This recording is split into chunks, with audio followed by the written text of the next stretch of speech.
Ancient Greece was a collection of city-states, each with its own government and way of life. These city-states, known as polis, were scattered across the Greek peninsula and the islands of the Aegean Sea. These city-states were often at war with each other, vying for power and territory. The constant conflict shaped their societies and their politics.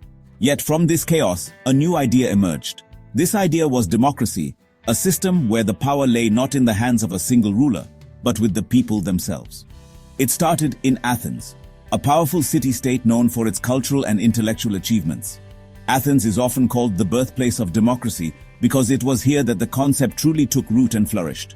This is where democracy first flourished, in the bustling public spaces and assemblies where citizens gathered to discuss and decide on matters of state. Before democracy, Athens was ruled by tyrants, leaders who seized power and ruled with an iron fist. These rulers held absolute power, often using it to benefit themselves at the expense of the people. They often abused their power, leading to widespread discontent and unrest among the populace. The people had no say in their government, their voices silenced by the tyranny of their rulers. Then came a series of reformers, visionaries who sought to change the system and give power back to the people. They wanted a government by the people, for the people, where every citizen had a voice and a vote. The idea of democracy was radical, a complete departure from the autocratic rule that had dominated for so long. It meant power resided with the citizens, who could now participate directly in the decision-making process. Citizens could participate in government, debating and voting on laws and policies that affected their lives. This was a stark contrast to the rule of tyrants, where decisions were made by a few and imposed on the many. Athenian democracy was a work in progress, constantly evolving and adapting to new challenges. It went through various stages and reforms, each one bringing it closer to the ideal of a true democracy.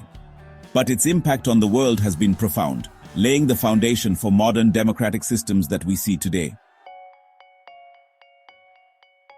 Athenian democracy was unique for its time. It was a system of direct democracy. This meant citizens participated directly in government. They didn't elect representatives. Instead, they voted on laws and policies themselves.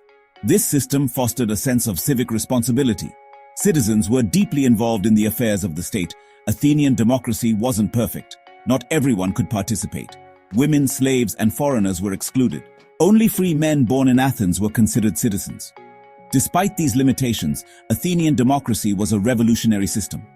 It laid the groundwork for democratic principles that would inspire future generations.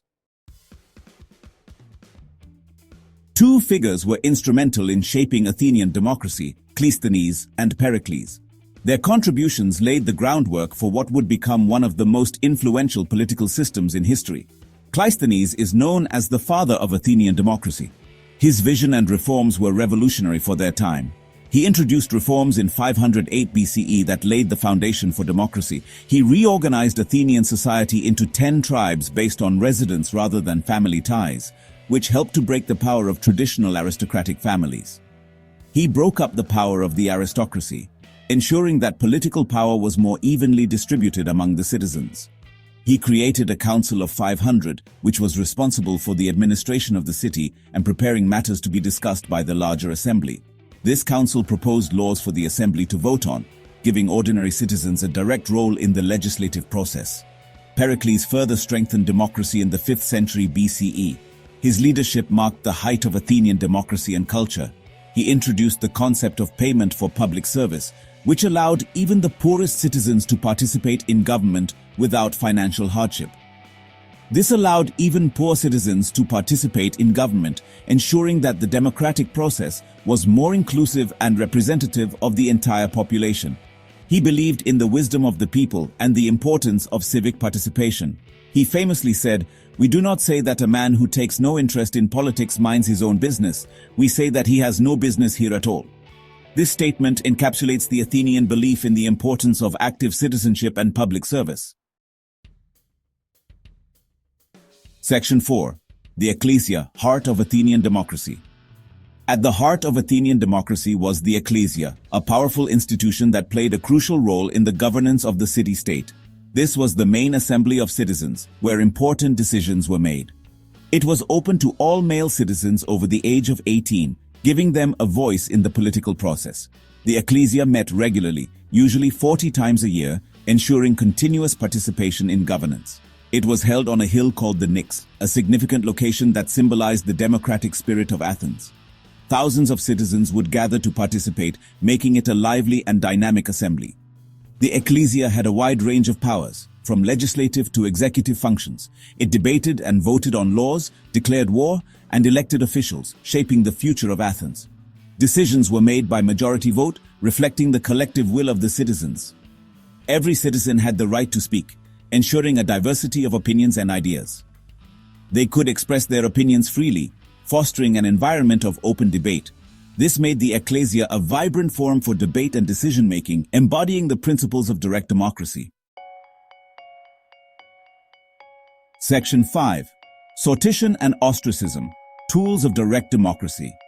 Athenian democracy employed two unique practices, sortition and ostracism.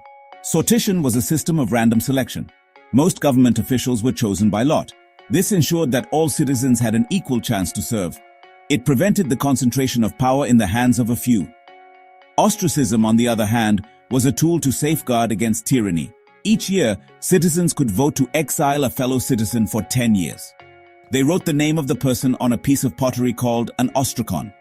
This was a way to remove individuals deemed a threat to democracy. Section 6. Ancient versus modern democracy, a comparative glance. Ancient Athenian democracy differed significantly from modern democracy. Athenian democracy was direct. Citizens participated directly in government. Modern democracy is mostly representative. Citizens elect representatives to make decisions on their behalf. Ancient Athenian democracy was limited. Only a small percentage of the population could participate. Modern democracy strives for universal suffrage. All adult citizens have the right to vote. Despite these differences, Athenian democracy laid the groundwork for modern democratic principles.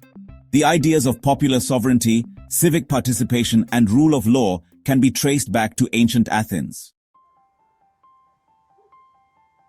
Section 7. The enduring legacy. Athenian democracy's impact. The Athenian experiment with democracy was short-lived. However, its impact has been profound and enduring. The ideas developed in Athens influenced political thinkers throughout history. From the Roman Republic to the founding fathers of the United States, the legacy of Athenian democracy can be seen in the development of democratic institutions worldwide. Athenian democracy serves as a reminder that democracy is a continuous journey, not a destination. It requires constant vigilance, participation, and a commitment to justice and equality. As we face the challenges of the 21st century, the lessons from ancient Athens remain as relevant as ever.